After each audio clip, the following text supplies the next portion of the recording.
Hi everyone and welcome back to another Work No Game video. Today's video is dedicated to a should you pull for Edelmeitner, so let's go ahead and jump right into this. First things being, her in her swimsuit skin looks absolutely phenomenal. Let's go ahead and jump into her gameplay before we talk about any of her skills and all that stuff, because I want to see how she looks. Gameplay matters sometimes a bit more than functionality when it comes to waifu over meta, in my opinion. But just know Edelmeitner is going to be very meta for PvE. So this is going to be a look at her skills, how she pretty much summons a geyser or summons a tentacle. That's what it's supposed to be when she releases, and then she's going to be summoning like these little corroders, this sort of like sniper ability. Now the biggest thing with her is she has a lot of CC capability. This attack right here actually hits 3 enemies at once. And just note that she is going to be a ground-based unit. And as you can see there, she's attacking more than 1 unit. And then this is going to be her ultimate skill right there. Pretty nice animations, I have to say. And honestly, she's a very threatening character outside of like just the fact that she's attacking like this. So let's go ahead and look at her actual skills. You can see here that she is going to be future-proof for quite some time. Just note when it comes to PvP, she's not going to be the greatest. She's not really built for that. She's built for Shadow Hall, and credits to the person who made this Google spreadsheet. Now, when she does her basic attack, you saw it earlier, she summons a creature. Her passive essentially summons a tentacle and does some damage once people die. Her Black Lotus special, you saw it earlier, deals some damage, removes barriers if it can, and then Indescribable lashes out tentacles, like a bunch of them, and then reduces accuracy. This is going to be a queen of PvE. Right here is Edelmeitner. I highly recommend folks to pull for her if you can. I feel like she is more worth it than the soldier units if you want to run soldier units, mostly because Shadow Hall is going to be a huge portion of gear. So you won't have to rely on PvP just to get gear. You can rely on Shadow Hall, and with Edelmeitner, she's going to round out PvE content. I'm going to be doing some pulls with whatever tickets I have left, and I feel that if you have like the capability, you should be pulling as a free-to-play. But honestly, for anyone who wants to stay casual, just get some gear, just have a great PvE unit that can do a lot of content by herself. She doesn't need a counter team to function. She's going to be pretty great on that sense. So there's going to be Revet right here. She's going to be a free character. Not the greatest, honestly. She's okay. She's just gonna be another ranger that you can use alternatively, but honestly you could use like other units that are rangers as well. And then when it comes to Regina MacCready, she's going to be the person who hates mechs. She's going to decimate a bunch of the mech units, because whenever she does her Grey Knight special, she's going to be able to stun mech units, and not to mention whenever her HP falls, she's going to cast a range attack that reduces healing and attack speed. And then her ultimate does some more stuff against mechs, which is pretty amazing. See, 30% if the target is a mech. So instead of like 15%,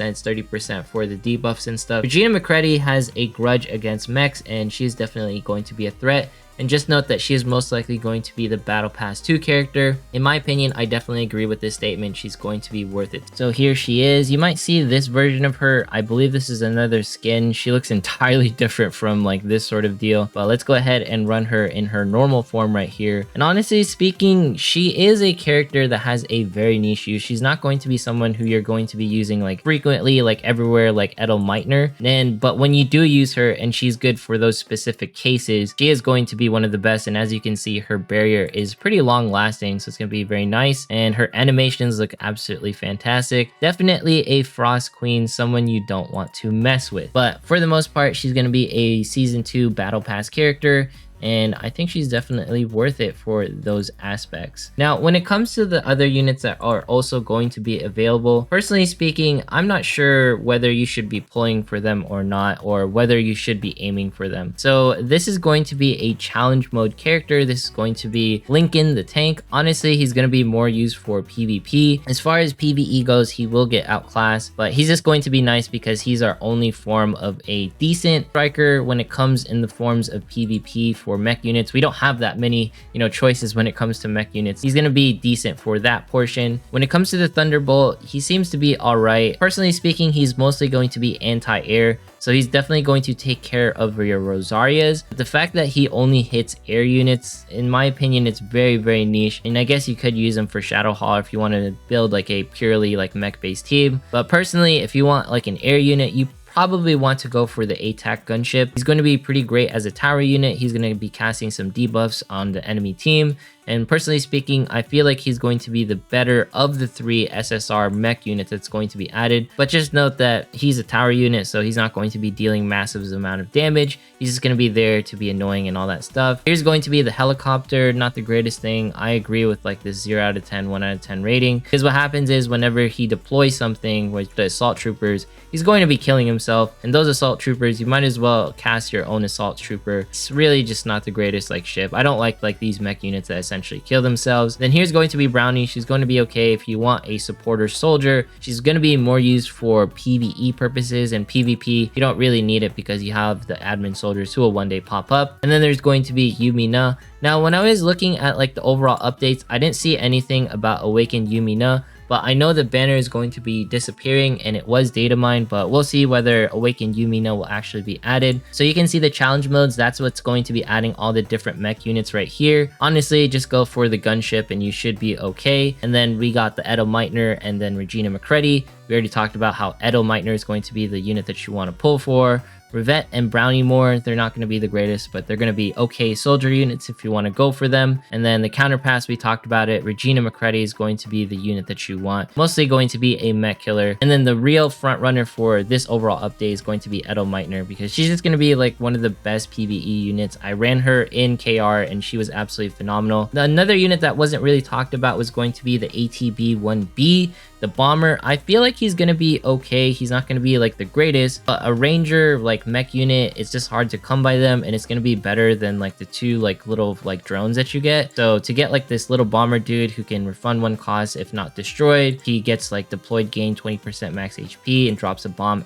to the end of the map. That's gonna be his like basic attack. Honestly, I feel like he's gonna be decent for anyone who wants to run a purely mech based team. Out of everyone, you know, ATAC 130 that we talked about earlier. And yeah, these are going to be the units that's going to be added over in C. And when it comes down to it, you could technically skip everything just because you want to like save a little bit of money or what have you, and you can just wait for like the soldier units. But if you have some tickets and you're willing to go the distance, Edelmeitner is definitely worth it overall, because she's just going to be helpful in PvE game modes, and that's just something that I feel like everyone can definitely need. All right, so let's go ahead and jump into probably the portion that I've been waiting for quite some time, and that's going to be some summons over here in KR. We'll do our free pull first, and that's going to be right here. This is going to be a campaign where they do like 150 free multis, since you know there is like the Guilty Gear collaboration. And I guess we don't get an SSR for this one. Who's going to be this unit? Oh, we got one of the admin units over here, so that's pretty cool. I believe that's like the admin ranger. He looked a lot more swole than I thought he was. But let's go ahead and do our 14 free pulls right here. See if we can get anything amazing. Dang, we got an SSR. Who's this going to be? We got Guyun over here in KR. So if you guys want to start KR, you know, feel free to do so. I know there was some stuff with like the Guilty Gear units. You know, they're not exactly the most free-to-play friendly, but at the end of the day, when it comes down to this, it's all about if you want to be like PvP relevant, you want to be like hardcore and all that stuff. If you're treating this game casually and you just sort of want to like go with the flow, then I wouldn't really worry about the relevancy for all like the different units. Rosaria, pretty nice right there. I feel like it's also a decent time to start KR in case you were ever interested. Then everything in C is like in English. So we got this character. I forget her name, but there's so many different characters when it comes down to it. Hopefully we get some luck definitely flowing in here. We got like what, 3 SSRs within the first couple of pulls. I think that was like roughly like 6 multis so far. And not to mention, who doesn't like free stuff, right? This is free stuff right here. We got another copy of Rosaria. Very nice. At the end of the day, just like more stuff. I hope I'm not using my luck for Summer Kiru. We got another Rosaria here. Dang, it's just like back-to-back Rosarias. I don't want to use my luck here, but it seems to be like a thing where most of the luck is just giving me back-to-back yellows. What are the rates in KR? I keep getting like Rosaria and this unit. I'm kind of overwhelmed with how many like yellows like they gave me, but I'm pretty sure it's the same exact rates. It should be. Yeah, it's 3.5%, which is like pretty good comparatively speaking, because most games are 2.5%. Ooh, another gold. Who's this going to be? Is it going to be... It's Guyun. So we keep... and Rosario. Oh my gosh. That's like actually like nutty. So yeah, just make it rain Guyuns and Rosarias. And yeah, that's definitely going to be a good day. I wish this was my C account. I wish they had this campaign in C. I know a lot of people will jump back in if they get like this 150 free rolls. But honestly, we did get something like this when the game first launched. So I feel like it would technically be too soon. And we got this unit as well, the free sniper. Go ahead and do some more summons. Please, please, please. Are we gonna get more like yellows? I feel like this is enough. Like we don't need any more. I'm not even like hardcore playing KR. I just do this, you know, see what's going on, see what's the latest updates. And this is going to be our last poll. That was plenty of like yellows right there. Thank you very much for all the free summons. Absolutely amazing. And we got another buff admin soldier unit. This is the creme de la creme. Now, I was looking at their animations earlier. Let's just go ahead and play it. Honestly, I was a bit underwhelmed with the way they turned out.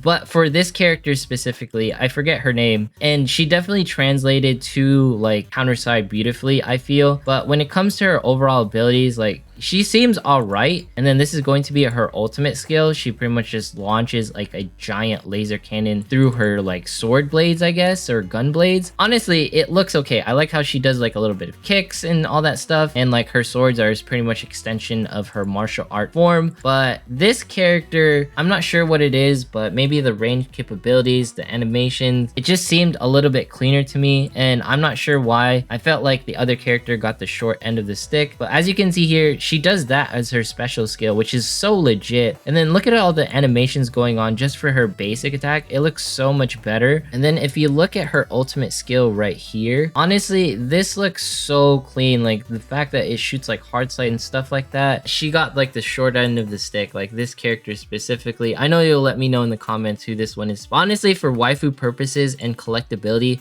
I've already seen this character in Epic 7, so I want this character even more. Yes, we're gonna go for the dark-skinned waifus because dark-skinned waifus are definitely some of my favorite waifus. Let's C. Okay, this is going to be a purples. So we are technically 2 multis deep right now. Let's see if we can get any characters whatsoever. Please. Oh no, this is just gonna be a normal one. I think it's a guaranteed blue though, just because of one Chica was there. And then I think, okay, we're down to our last 2 multis. Hopefully, I just want to see a glimpse of a yellow. If no yellow whatsoever, I understand. All right, the robot dude is here. That is a good sign. It's fine. We got so many SSRs on our previous summons. Maybe I should have done my summons here first because I used too much luck when I got like, I don't know, like 4 or 5 Rosarias. It was disgusting because I'm never going to see that and I'm never going to use that and see. But let's see. Oh, it's yellow. Is it gonna be? No, it's not. All right, it's fine. Is it? No. Okay, yeah. Usually they show like the highest like rarities first. I got debated. Absolutely fine. Rate up is a lie. But at the end of the day, I'm very happy I got to see at least these characters. Guilty Gear Strive is definitely an amazing game. And one thing that I wanted to announce is PGR also got a release date of July 16th, which is pretty hype and honestly super exciting. But when it comes down to this, feel free to pull for Edelmeitner or just save all of your money. Save until like the soldier banners come out because it seems like they are getting ready for a huge content drop. But honestly, this is an insane content drop with the new challenge mode and all the different units. But anyways, if you made it this far in today's video, consider subscribing, dropping a like, leaving a comment. Follow me on Twitch, follow me on Twitter. Once we hit 25,000 subs, we're doing a giveaway. Thanks so much for watching and have yourself a fantastic day.